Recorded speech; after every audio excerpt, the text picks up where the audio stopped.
এইগুলি আপনার স্টুডেন্ট? হ্যাঁ। এই জায়গাটার কি নাম? জিলিং সেরেং। জিলিং সেরেং। পশ্চিমবঙ্গের বিনা পয়সার বিদ্যালয়। 2 মাসের সন্তানকে কোলে নিয়ে প্রায় 100 জন শিশুকে শিক্ষাদান করছেন বিনা পয়সার শিক্ষিকা। নিজের বাড়ি থেকে কিছুটা দূরেই গড়ে তুলেছেন একটি স্কুল।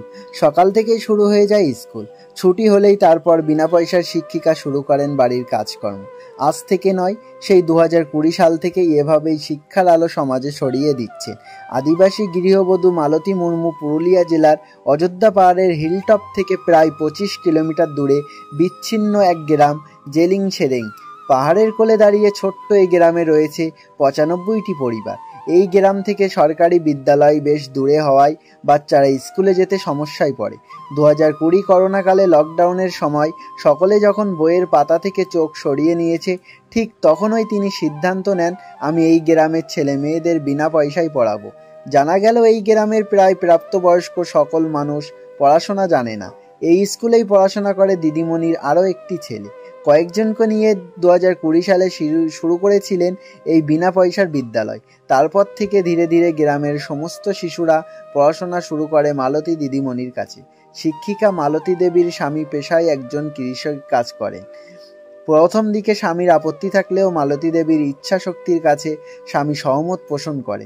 তারপর থেকেই স্ত্রীর পাশে দাঁড়িয়ে সাহায্য করতে শুরু করেন স্বামীও।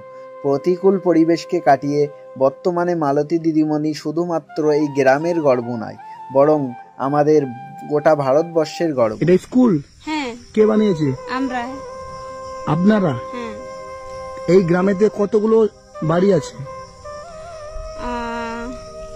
মোটামুটি 95টি। 95টা? হ্যাঁ। আর 95টা বাড়ির বাচ্চা এইগুলো? হ্যাঁ। এই সব বাচ্চাদেরকে আপনি এখানে পড়ান? হ্যাঁ। কত করে টাকা দেয়?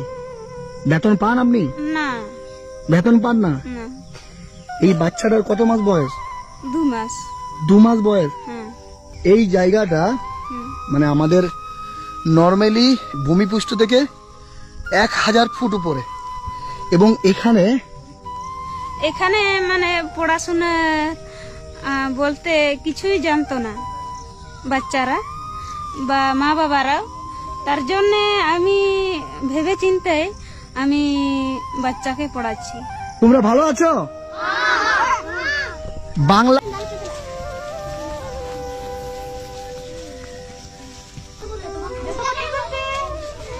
গুড মর্নিং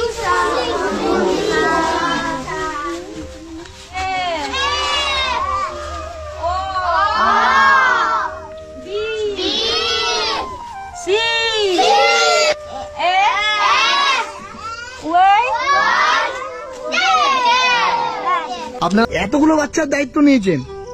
আপনার আর বাচ্চা আছে? আর একটা বাচ্চা আছে। কোথায় ও? এই তো। এইটা? এটা আপনার বাচ্চা? মানে সব বাচ্চার সাথে সাথে আপনার বাচ্চাও শিক্ষিত হয়ে উঠছে।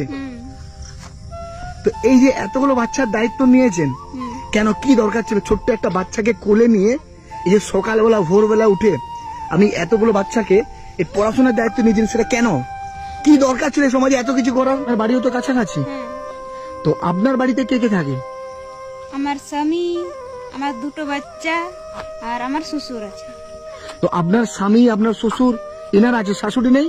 না। তাহলে বাড়ির কাজগুলো কে করে? আমি করি। আপনি করেন? আপনার হাজবেন্ড কি করে? আপনার বর? উনি চাষবাস করে। একটু আপনার হাজবেন্ডের কাছে আমরা যাবো, দিয়ে আবার এখানে আপনার কাছে আসবো। কেউ নিয়ে যেতে পারবে? সঞ্জিত কে আছে? তুমি একটু নিয়ে যাবে? চল।